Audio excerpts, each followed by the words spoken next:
(4월 10일) 느푸른 새벽 예배를 하나님 앞에 올려 드리겠습니다.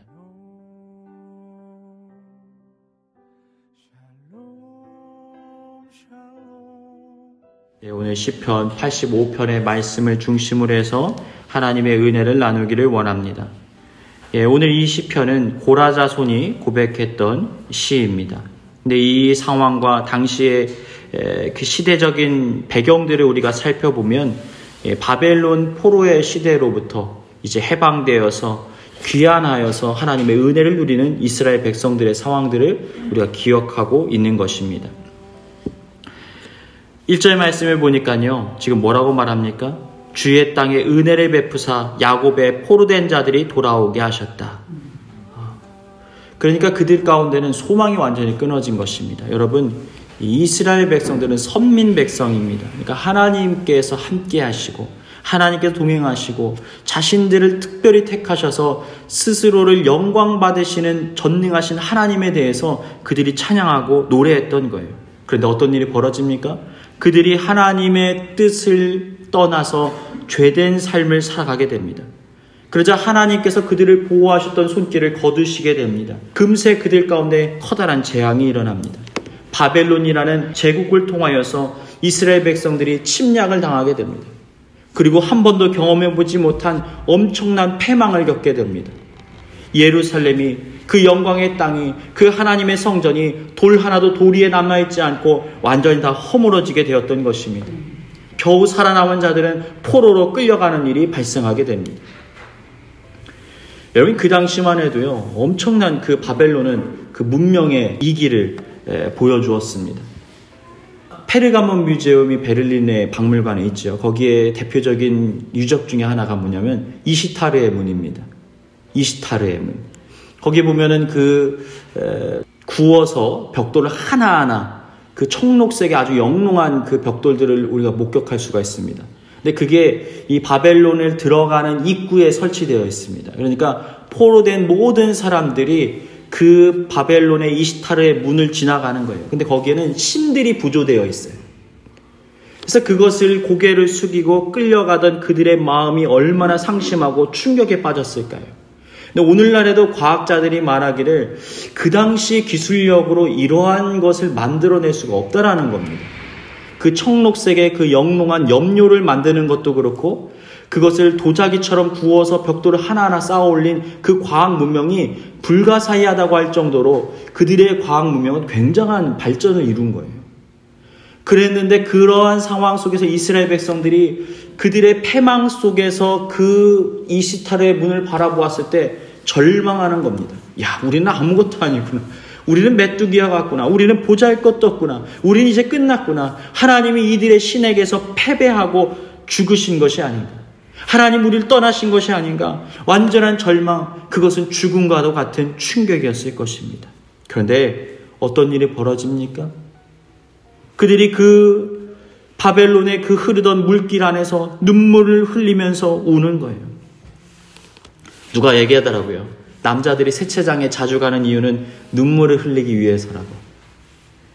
그러니까 그들이 바벨론 물가에서 우는 거예요. 소리 죽여서 우는 겁니다. 누가 볼까봐 거기서 하나님 앞에 부르짖는 거예요. 하나님 도와주세요. 하나님 은혜를 베풀어 주세요. 하나님 불쌍히 여겨주세요. 우리를 외면하지 마십시오. 하나님 단 한 번만 우리에게 기회를 허락하신다면 하나님 다시 우리를 포로된 백성에서 벗어나 자유의 땅으로 돌아가게 해주십시오. 우리를 살려주십시오. 라고 간구하는 거예요. 어떤 일이 벌어집니까? 놀라운 기적이 일어나는데 포로 귀환의 역사가 일어나게 됩니다. 꿈꾸는 것과 같았다라고 그들이 고백하죠. 시온에서 우리를 하나님께서 포로로 돌려보내실 때 우리는 꿈꾸는 것과 같았도다. 꿈이야 생시야? 정말 이게 일어난 일이야? 정말 하나님 우리 가운데 허락하신 일이 맞습니까? 꿈을 꿀 수 없던 자들이 꿈을 꾸고 역사를 누릴 수 없는 자들이 역사를 누리고 죽었던 자들이 소생하는 하나님의 놀라운 역사가 일어나게 되어진 것입니다. 그로 인하여서 이들이 이렇게 고백하는 거예요. 주께서 주의 땅에 은혜를 베푸셨다. 여러분, 이 땅이라는 것이 무엇입니까? 지금 이스라엘 백성들을 말하는 거예요. 아담아, 여러분 그게 땅입니다. 땅. 아담의 이름이 흙이란 이름이에요.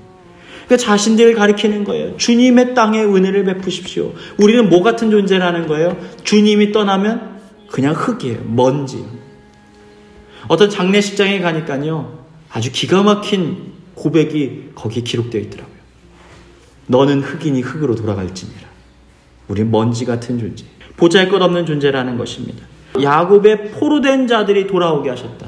자격이 있다라는 거예요? 없다라는 거예요? 자격이 없다라는 거예요. 여러분, 야곱을 전면으로 내세울 때는 거기에는 의미가 담겨져 있어요. 뭐예요? 은혜를 누릴 만한 어떠한 조건도 없다라는 것입니다. 여러분, 아브라함, 그래도 믿음의 조상, 그럴듯하지 않습니까? 이삭, 얼마나 화평주의자고 하나님의 뜻에 순종했던 자입니까? 오죽하면 모리아 산에 자신이 바쳐지는 상황 속에서도 반항 한번 하지 않고 순종함으로 거기에 하나님 앞에 자신 스스로를 내어드렸던 존재 아닙니까? 근데 야곱은 어떤 존재예요? 사실 믿음의 조상이라고도 감히 말할 수 없는 인간적이고 계산적이고 그러한 모든 욕망으로 가득 채워져 있는 은혜 받을 자격이 없는 자가 야곱입니다. 근데 스스로들이 그렇게 말하는 거예요. 야곱의 포로된 자. 자신들이 야곱과 다르지 않다라는 것입니다. 그런데 그런 자들에게 어떻게 하셨다고요? 은혜를 베풀어 주셨다라는 거예요. 사랑하는 여러분, 오늘 우리는 어떠한 존재들입니까? 자격이 없는 자들이에요. 그런데 은혜를 부어주시는 거예요. 그것은 내가 의롭기 때문에 은혜를 누리는 것이 아니라 하나님께서 우리를 사랑하기로 결정하셨기 때문에, 주님께서 우리를 사랑하기로 마음 먹으셨기 때문에 우리를 사랑하시는 것입니다. 그 은혜를 믿기만 하면 우리는 하나님의 자녀, 하나님의 백성들이 다 되어지는 거예요. 어쩌면 우리는 예수님의 십자가에 예수님을 못 박았던 로마의 병정들, 그 소리를 지르던 무리들이 아닙니까? 저 예수를 못 박아라, 저 예수를 못 박아라. 우리의 죄로 인하여서 예수님을 못 박았던 자들입니다. 그런데 예수님 말씀하시는 거예요. 저들의 죄를 사하여 주옵소서. 저들이 하는 일을 알지 못함이니이다. 여러분, 오늘도 우리는 우리의 죄를 각자 지며 살아가요. 그 죄가 바로 예수님의 십자가에 못 박았습니다. 그런데 그 죄가 예수 그리스도의 십자가 은혜로 해결되었고, 우리는 이제 주님의 은혜로 하나님의 자녀된 백성이 되었다는 사실을 기억하시길 축복합니다. 아멘. 그래서 2절 말씀이 이렇게 말하는 거예요. 주의 백성의 죄악을 사하시고 그들의 모든 죄를 덮으셨나이다. 여러분, 믿으시기에 주님의 이름을 축복합니다. 아멘. 여러분, 하나님의 백성들, 교회가 어떻게 그래? 여러분, 교회는 원래 그런 거예요. 죄인들의 모임이기 때문입니다. 우리를 너무나 높이 평가하지 마십시오. 우리는 그런 자격이 없어요. 그래서 그들이 말하는 거예요. 주의 백성들의 죄악을 사하여 주셨습니다. 완전히 해결해 주셨습니다. 그리고 뭐라고요? 그들의 모든 죄를 뭐 하셨다? 덮으셨나이다. 죄인의 속성이 있어요? 없어요? 여전히 있어요. 우리는. 여전히 우리는 죄인이에요. 그 보혈 한꺼풀만 살짝 벗겨버리면 우리의 여전히 더럽고 냄새나는 모든 삶의 자리들이 고스란히 남아져 있어요. 우리는 가끔 간증을 듣습니다. 예수님 믿기 이전의 삶과 이후의 삶이 완전히 바뀌었다라는 거예요. 물론 맞아요. 정체성과 신앙과 삶의 자리가 바뀌었습니다. 그러나 본질은 크게 바뀌지 않아요. 여전히 땅의 것을 추구하고 인간의 욕심과 이생의 자랑과 욕망을 쫓아 살아갈 수밖에 없는 연약한 자들이 우리 인간이 아닙니까? 그런 죄인도 주님이 사랑하셨다라는 게 중요한 거예요. 내가 너를 안다라고 말씀하시는 거예요. 그 안다라는 것은 네가 할 수 없다라는 거예요. 네가 여전히 죄인이라는 거예요. 너는 여전히 실패자라는 거예요. 여러분, 베드로를 예수님이 부르실 때 그가 배신할지 모르셨을까요? 어쩌면 아시지 않으셨을까요? 그 배신을 할 베드로를 주님께서는 선택하신 거예요. 그의 모든 죄를 덮으셨나이다. 사랑하는 여러분, 주님의 보혈이 우리를 덮고 있음을 고백하십시오. 날마다 주님의 보혈로 우리를 덮어달라고, 우리의 가정을 덮어달라고, 우리의 삶을 덮어달라고, 우리의 자녀들을 덮어달라고 기도하시길 주님의 이름으로 축복합니다. 3절 말씀 보니까 이렇게 말합니다. 여러분, 주의 모든 분노를 거두시고 주의 진노를 돌이키셨나이다. 여러분, 이 말이 중요한 말씀입니다. 여러분, 하나님과 끊어지면 어떻게 되는 거예요? 하나님으로부터 멀어지면 하나님의 은혜를 더 이상 누릴 수 없게 되어지는 것입니다. 마치 우리가 추운 날 모닥불을 피고 그곳에 가까이 머물러 있을 때는 그 불의 열기가 우리의 몸을 따뜻하게 데우지만 우리가 조금만 멀리 떨어져 있으면 어떤 일이 벌어지죠? 냉기가 우리의 몸을 감도는 것을 겪게 됩니다. 이와 마찬가지로 지금 우리가 하나님 곁에 가까이 머물러 있으면 하나님의 은혜와 돌보심과 보호하심의 손길을 누리게 되는데, 우리가 하나님으로부터 멀어지면 멀어질수록 하나님의 돌보심과 보호하심을 얻을 수가 없게 되어지는 거예요. 그래서 우리가 겪어야 되는 죄의 문제, 악의 문제, 고통의 문제가 우리 가운데 쓰나미처럼 찾아오는 것입니다. 그동안 하나님께서 보호하시고 막아주셨던 모든 것들이 하나님이 떠나시게 되자 그곳에 쏟아지게 되니까 재앙이 되는 거예요. 여러분, 우리 하나님께서는 좋은 것을 우리 가운데 허락하신 분이에요. 우리 가운데 재앙을 내리기를 기뻐하지 않으시는 분이십니다. 그런데 여러분, 죄가 하나님과 우리의 사이를 갈라놓았고 하나님으로부터 오는 좋은 것을 막았다라고 말하는 거예요. 그래서 죄를 미워하라는 이유는 누구 때문입니까? 나 때문이에요. 우리 때문에 죄를 미워하라는 거예요. 네가 하나님의 은혜를 누리기 위해서, 나의 은혜를 얻기 위해서는 죄를 미워해야 된다라고 말씀하시는 거예요. 사랑하는 여러분, 죄를 미워하기를 주님의 이름으로 축복합니다. 아멘. 여러분, 성경 속에 보면 이해할 수 없는 일이 등장하지 않습니까? 그렇게 자비로우신 하나님께서, 그렇게 노하기를 더디하시는 하나님께서, 그것도 십자가상에서 모든 죄를 도말하셨던 하나님께서 왜 초대교회에 이해할 수 없는 일이 일어납니까? 어떤 일이 벌어지지요? 돈을 숨기지 않습니까? 내가 얼마를 하나님께 헌물하겠습니다. 그런데 재산을 팔고 보니까 생각보다 재산이 많이 나오는 거예요. 그래서 어떻게 했다고요? 일부를 감추었다라는 거예요. 안 드린 게 아니라 일부를 감추었다라는 것입니다. 그런데 어떤 일이 벌어집니까? 이게 전부냐? 네, 그렇습니다. 죽어버려요. 그리고 또 쫓아옵니다. 이것이 전부냐? 그렇습니다. 죽어버려요. 여러분, 이게 도무지 이해가 안 되는 일 아닙니까? 아니, 하나님 결단하고 헌신하는 것이고 수고한 건데, 남들보다 더 헌신적으로 수고한 것인데도 왜 하나님께서는 아나니아와 삽비라에 대해서 재앙을 내리신 것입니까? 여러분, 한번 생각해 보세요. 이 초대교회는 에덴 동산의 원형이에요. 처음에 하나님께서 계획하셨던 그 원래의 자리로 교회를 되돌이킨 거예요. 무엇을 통해서요? 예수 그리스도의 십자가를 통해서요. 자신의 아들을 죽이기까지 하나님께서 그 교회를 거룩하게 하기를 원하셨어요. 그런데 어떤 일이 벌어진 거예요? 죄가 틈을 비집고 들어오는데 순종을 가장한 불순종이 같이 껴들어 들어오니까 하나님이 그것을 막으신 거예요. 그만큼 죄를 미워하시는 거예요. 싫어하시는 거예요. 얼만큼 죄를 싫어하고 미워하십니까? 자신의 아들을 죽이기까지 싫어하셨다라는 거예요. 근데 그 죄가 다시 들어오게 되자 하나님께서 경고하신 거예요. 얘들아, 이 죄는 너희를 파괴하는 거고 너희를 죽이는 죄야. 여러분, 우리가 하나님께 더욱더 가까이 나아가야 합니다. 그 죄가 하나님으로부터 오는 좋은 것을 막고 있다라는 거예요. 자, 이제 4절 말씀 보십시오. 1절부터 3절까지는 하나님께서 과거에 행하셨던 은혜를 우리가 기억한 거고요. 4절부터 보면요. 한번 읽어보겠습니다. 4절 시작. 우리 구원의 하나님이여 우리를 돌이키시고 우리에게 향하신 주의 분노를 거두소서. 이게 지금 단락이 바뀌어졌어요. 지금 무슨 상황입니까? 지금 과거에 하나님께서 베푸신 은혜에 대해서 감사하고 찬양과 영광을 올려드렸는데 4절 말씀 보니까 지금 뭘 감지할 수가 있습니까? 또 다른 문제가 있다는 거예요. 이스라엘 백성들이 또 다른 문제가 있어요. 우리 구원의 하나님이여 우리를 돌이키시고 우리에게 향하신 주의 분노를 거두소서.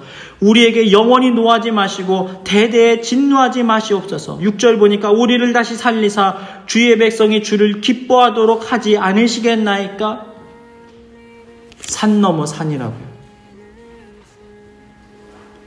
여러분, 때때로 우리가 하나님의 은혜를 누리고 한 고비를 넘어가면요, 또 다른 문제가 우리 가운데 도사리고 있을 때가 있어요.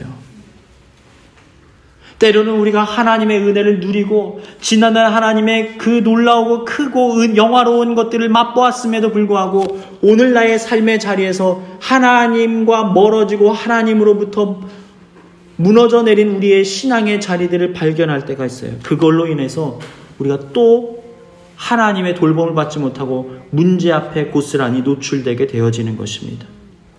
지금 이스라엘 백성들이 그러한 형편 아닙니까? 어떠한 이유에서인지 알 수는 없어요. 어떤 학자들은 이렇게 말합니다. 포로 귀환해서 막 와보니까 아무것도 없어서 너무 절망했다라는 거예요. 또 어떤 학자들은 이렇게 말합니다. 이스라엘 백성들이 지난날 하나님의 은혜를 베풀어 주신 것을 회상하면서 지금 닥쳐진 커다란 문제 속에서 무릎을 꿇고 회개하고 있다라는 거예요. 여러분, 어떠한 상황인지 우리는 알 길이 없지만 중요한 사실 한 가지는 이스라엘 백성들이 고백하는 것처럼 그들은 하나님을 멀리 떠났고 그로 인하여서 지금 재앙이 또다시 임했다라는 거예요. 여러분, 사사기의 말씀은 순환구조로 이루어져 있습니다. 사람들은 많이 나와요. 사사가 많이 등장합니다. 한 12명의 사사가 나옵니다. 그런데 이제 실패한 사사까지 합치면 13명 정도가 사사가 등장하는데 그 사사의 시대를 우리가 순환하는 구조라고 말해요. 아주 단순합니다. 어떻게 됩니까? 이스라엘 백성들이 재앙을 만나게 됩니다. 그들이 하나님 앞에 회개합니다. 그럼 하나님께서 선지자와 제사장과 예언자와 사사를 보내서 그들을 구원하십니다. 그래서 하나님께서 회복을 일으키십니다. 그런데 어떻게 됩니까? 다시 그들이 하나님을 범죄함으로 인하여서 또 재앙이 임해요. 지금 이 구조가 계속적으로 돌아가는 것이 사사기의 내용이라는 거예요. 여러분, 그런데 그 사사기가 왜 불편한 내용이 그 이스라엘 백성들이 아이고 우리 믿음의 선배들의 모습이 이 모양 이 꼴이었어. 그 허물과 같은 사사기의 성경이 이곳 가운데 새겨져 있는 이유가 뭡니까? 오늘 이 시편의 4절의 말씀이 갑자기 드러나는 이유가 뭡니까? 여러분, 우리는 실패의 삶을 살아갈 수밖에 없는 죄인이라는 것입니다. 그러나 여러분, 우리가 완전히 넘어지지 않은 것은 우리가 포기하지 않기 때문이에요. 넘어졌지만 주님을 다시 바라봐야 합니다. 쓰러졌지만 다시 주님께서 우리를 일으킬 것을 기대하고 소망할 수 있어야 된다는 거예요. 보세요. 지금 절망의 상황에서 그들이 다시 외칩니다. 우리 구원의 하나님이여 우리를 돌이키시고 우리에게 향하신 주의 분노를 거두소서. 용서해달라는 거예요. 긍휼과 자비를 베풀어 달라는 거예요. 우리를 다시 살려달라고 말하고 있는 것입니다. 그리고 7절 말씀 읽어볼까요? 시작. 여호와여 주의 인자하심을 우리에게 보이시며 주의 구원을 우리에게 보이소서. 주의 인자하심, 헤세드. 하나님, 우리 가운데 사랑을 베풀어 주십시오. 지금 이게 인자하심이라는 것은 여러분 잘 알고 있는 헤세드입니다. 헤세드라는 건 뭐냐면 이 사랑에도 여러 가지 표현이 있는데 헤세드는 마땅한 사랑이라는 거예요. 목사님, 마땅한 사랑이 어디 있어요? 아니, 이렇게 철면피 같은 이스라엘 백성들이 어디 있단 말입니까? 여러분, 이 헤세드라는 말을 어디에 사용되냐면 아버지와 아들, 어머니와 자녀 간에 이루어지는 사랑을 헤세드라고 말해요. 당연한 사랑. 여러분 자녀들이요 뭐라고 얘기합니까? 큰 소리 외치죠. 엄마 왜 이거 준비 안 해놨어? 아빠 나 이거 필요하다고 말했는데 왜 이거 안 해놨어? 당당하게 외쳐요. 여러분 헤세드라는 것은 이런 것입니다. 당연한 관계를 말하는 거예요. 사랑이 흘러야 되는 관계를 말하는 거예요. 지금 이스라엘 백성들이 지금 뭐라고 말하는 거예요? 주의 인자하심을 우리 가운데 보이시옵소서. 하나님, 내가 비록 죄를 저질렀지만, 내가 비록 실패했지만 하나님과 우리의 관계는 어떻게 되지요? 자녀와 아버지의 관계 아닙니까? 그렇다면 주님 어떠한 죄를 저질렀어도 부모가 자녀를 위하여서 그 사랑으로 용서하시는 것처럼 우리를 돌봐주셔야 되는 것이 아닙니까? 라고 말하는 거예요. 여러분 이건 얼마나 철면비 같은 고백입니까? 여러분 만약에 누군가가 여러분들에게 큰 손해를 입히고 찾아와서 이렇게 말한다고 생각해 보십시오. 주님이 당신을 용서하신 것처럼 당신도 나를 용서해 줬으면 좋겠다고. 그러면요 내가 예수님 믿어도요 화가 나서 그 사람 가만히 내버려 두지 않을 거예요. 그건 주님과 나와의 관계고 당신하고 나와의 관계는 그런 계산하는 관계가 아니야. 근데 여러분 이 관계가 통용되는 관계가 있어요. 어떤 관계예요? 하나님과 나와의 관계예요. 하나님은 사랑이시기 때문에, 하나님은 우리의 진짜 아버지 되시기 때문에 인자하심을 베푸실 수가 있는 거예요. 그 은혜를 힘입어 주의 구원이 우리 가운데 임하는 것입니다. 구원은 뭐예요? 건짐을 받는 거예요. 사망의 음침한 골짜기에서 이제 숨이 끊어져가는 우리를 건져내서 우리를 은혜의 자리로 이끄시는 것을 말하는 것입니다. 우리에게 주소서. 여러분 이 7절의 고백이 저와 여러분의 삶에 있기를 주님의 이름으로 축복합니다. 근데 이 고백은 우리가 스스로를 정죄하지 않을 때 일어날 수가 있어요. 주님의 은혜 가운데 우리는 결코 정죄함을 누릴 수가 없습니다. 이제는 죄와 사망의 법에서 이제는 생명의 법이 우리를 해방시키시는 거예요. 자, 이제 8절 말씀. 그가 이제는 미래를 꿈꾸기 시작합니다. 하나님과 회복된 관계 속에서 여러분 미래가 꿈꾸어진다는 것을 믿으시길 축복합니다. 아멘. 여러분 내가 하나님 여호와의 하실 말씀을 들으리니. 여러분 이게 중요한 말씀이에요. 하실 말씀이에요. 하실 말씀. 우리는 이미 실패했고 이제는 꿈꿀 수가 없고 절망적인 상황이에요. 환경적으로도 그래요. 우리는 몇 번의 하나님 앞에 배교하듯 하나님 앞에 쓰러졌고 넘어졌던 사람들이에요. 그런데 그들이 미래를 꿈꿉니다. 무엇 때문에 꿈꾸는 거예요? 지금 회복되어지는 관계 속에서 미래를 꿈꿀 수 있게 되어지는 거예요. 주님, 내가 죄인이기에 주님의 은혜를 구합니다. 그래서 앞으로의 일도 장래의 일도 주님께 맡겨드리오니 주님 우리를 다스려 주시고 은혜를 베풀어 주옵소서. 자, 8절 말씀 읽어보겠습니다. 8절과 9절 시작. 내가 하나님 여호와께서 하실 말씀을 드리리니 무릇 그의 백성 그의 성도들에게 화평을 말씀하실 것이라. 그들은 다시 어리석은 대로 돌아가지 말지로다. 진실로 그의 구원이 그를 경외하는 자에게 가까우니 영광이 우리 땅에 머무르리이다. 아멘. 여러분 이스라엘 백성들의 소망의 근거, 믿음의 근거가 뭡니까?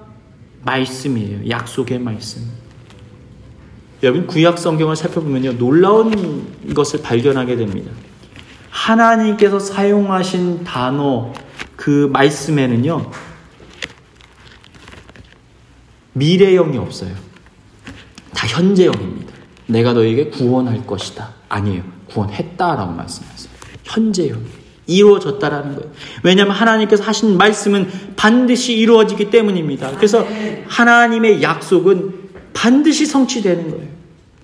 중요한 건 그래서 말씀이지 우리의 환경이 아니라는 것입니다. 여러분 어떠한 환경 가운데 노출되어 있고 우리의 환경이 우리의 발목을 잡는다 할지라도 주님의 말씀이 확실하면 우리는 두려워하지 않을 수가 있는 거예요. 이미 이루어진 거예요. 하나님의 때가 차면 우리는 그것을 보게 될 것입니다. 중요한 건 우리 가운데 무엇을 꿈꾸게 하시는지, 무엇을 보게 하셨는지, 무엇을 듣게 하셨는지예요. 하나님의 영광을 위하여 우리를 사용하여 주옵소서. 주님 그렇다면 우리를 어떻게 사용하시겠습니까? 그 하나님과 나와의 대면 속에서 음성이 들려와야 돼요. 내가 너를 사용할 건데 상상할 수 없는 방법으로 내가 일할 거야. 꿈꾸는 것과 같은 하나님의 은혜로 너를 이끌 거야. 자, 두고 봐. 내가 너를 통해 영광 받을 거야. 그 말씀이 우리 가운데 들려지기만 한다면 여러분 이제 무엇이 염려가 되겠습니까? 환경이 절망적이라고요? 주님의 말씀은 더 그 환경을 뛰어넘어 역사하실 수 있는 능력의 말씀이 아닙니까? 여러분 말씀이 곧 하나님이라는 것은 그 말씀이 이루어지고 실행되기 때문에 하나님의 속성과 성품과 모든 것들이 그곳에 담겨져 있기 때문에 이러한 놀라운 역사를 누릴 수 있게 되어지는 거예요. 화평을 말씀하실 거래요. 전쟁과 기근과 재앙으로 인하여 고통스러워하는 자들에게 지금 하나님 뭐라고 말씀하세요? 화평을 주겠다는 거. 샬롬, 샬롬. 여러분 샬롬에 대해서 오해하지 마십시오. 샬롬이라는 것은 그냥 단순하게 여러분 마음에 평안이 있기를 바랍니다. 여러분 그런 정도의 내용이 아니에요. 샬롬은요, 모든 것이 다 해결이 돼서 원수가 적의 세력들이 세상 땅끝까지 찾아봐도 없는 상태를 말하는 거예요. 우리를 괴롭히는 어떠한 문제도 사라져버린 상태를 샬롬이라고 말하는 것입니다. 여러분 샬롬에는 굉장한 힘이 있어요.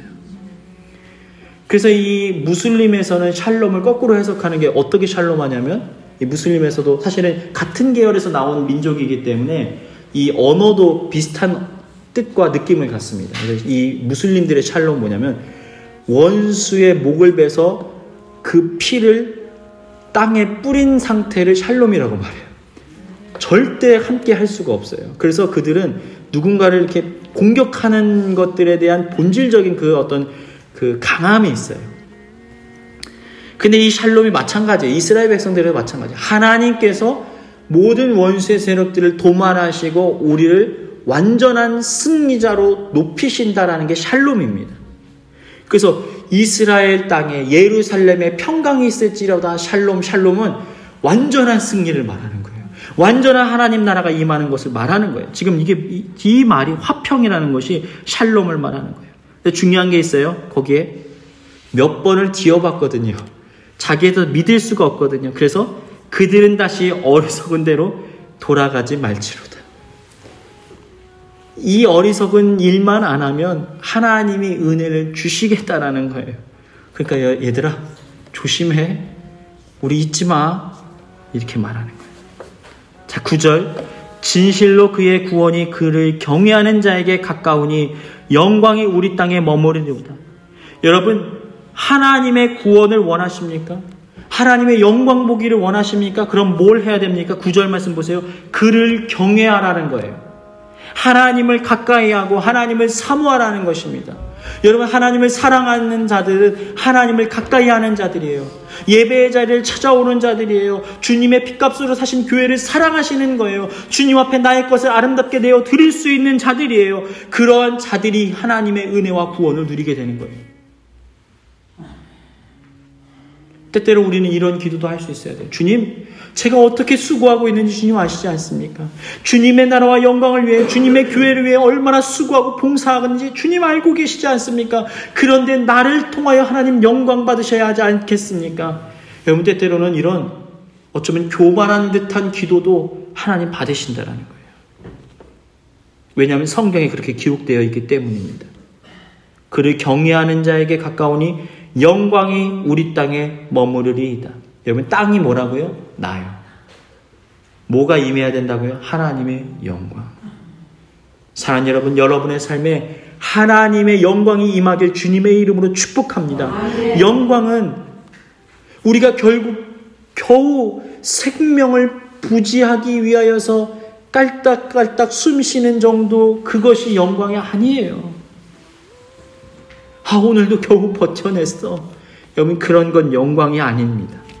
영광은 꿈꿀 수 없는 것들이에요. 찬란하게 빛나는 그 영화로움을 말하는 거예요. 하나님을 만났을 때 그 마음속에 무언가 헤아릴 수 없는, 형언할 수 없는 풍요로움과 기쁨과 감사가 넘쳐나는 거예요. 사람들이 나를 보면서 말하는 거예요. 당신 이거 어떻게 된 일이야? 이건 있을 수가 없는 일인데 이게 무슨 일이 일어난지 나에게 좀 설명해줘. 심지어는 사람들이 이렇게 말합니다. 당신을 보니까 하나님이 정말 살아계신 것 같습니다. 여러분 이러한 은혜가 있다면 우리가 짧은 인생을 살아가는 동안 얼마나 힘이 나고 기쁨으로 삶을 살아갈 수가 있을까요? 그리고 나니까 지금 10절부터 13절까지 일이 일어나는 거예요. 엄청난 멋진 말들이 표현되죠. 인애와 진리가 같이 만나고 서로 끌어안는 거예요. 의와 화평이 서로 입을 맞추고, 여러분 이게 얼마나 멋진 표현입니까? 진리가 땅에서 솟아나고 의는 하늘에서 쏟아져 내리고 여호와께서 좋은 것을 주시리니 우리 땅이 그 산물을 내리로다. 아멘. 여호와께서 좋은 것을 주시리니 우리 땅이 그 산물을 내리로다. 그리고 주의 앞에 앞서서 주의 길을 닦으리이다. 여러분 이게 얼마나 재밌는 얘기냐면, 우리 갈 길 모른다고요? 주님이 길을 닦아주신다는 거예요. 주님과 동행하면 먼저 앞서 행하시면서 하나님의 의가, 하나님의 공의가, 하나님의 사랑이 우리의 삶의 모든 자리를 이미 다 돌아보시는 거예요. 그리고 나서 그 길을 쫓아가는 거예요. 여러분, 출애굽기의 말씀을 가만히 한번 살펴보세요. 이스라엘 백성들이 광야에서 그냥 던져진 게 아니었어요. 여러분, 이 이스라엘 땅을 한번 가보신 적 있습니까? 언젠가 기회가 된다면 광야를 한번 가보십시오. 광야가요, 드넓게 펼쳐진 사막이 아니에요. 땅이 융기돼서 이 돌산 바위밭이 지천에 널려 있어요. 사람들이 행진을 못해요. 길을 알지 못하면 잃어버리기가 쉬워요. 그런데 이스라엘 백성들을 잘 살펴보십시오. 성경에 보면 길을 잃어버린 내용이 등장하지 않아요. 어딘가 갔다가 되돌아왔다는 내용도 기록되어 있지 않아요. 왜 그럴까요?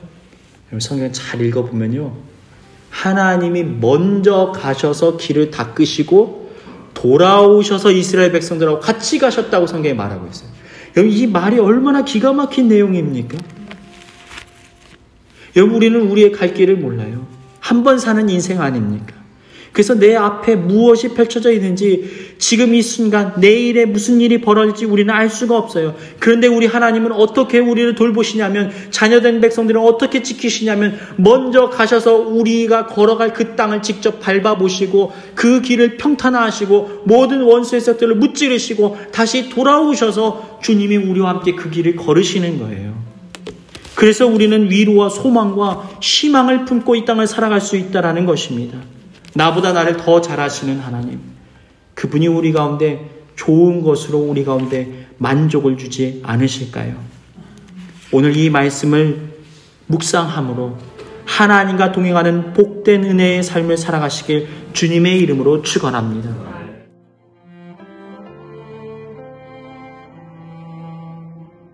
교회에 주신 공동의 기도 제목을 가지고 다 같이 기도하겠습니다. 우리의 필요와 쓸 것을 이미 아시고 그 필요를 채우시며 우리의 연약함을 돌보시는 은혜의 하나님을 온전히 바라보게 하여 주옵소서.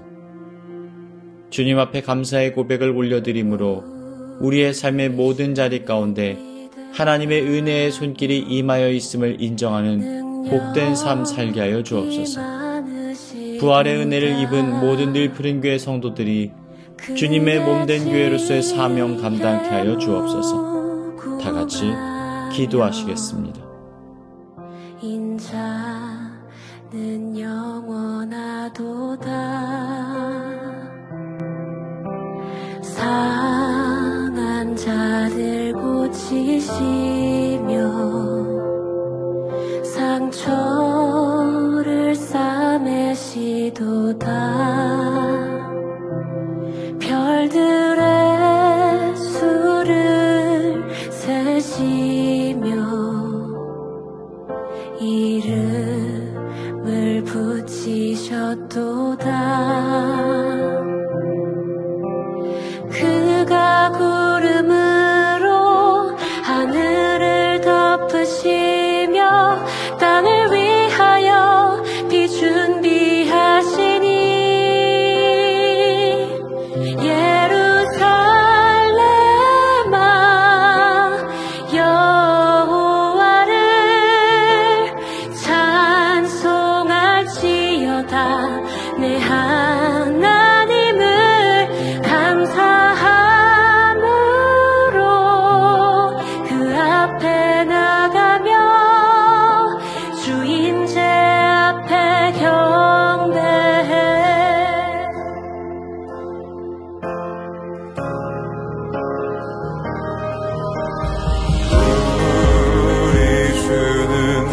대하며 능력이 많으시도다. 그의 지혜에 무궁하며 인자는 영원하도다. 상한 자들 고치시며 상처를 싸매시도다. 별들아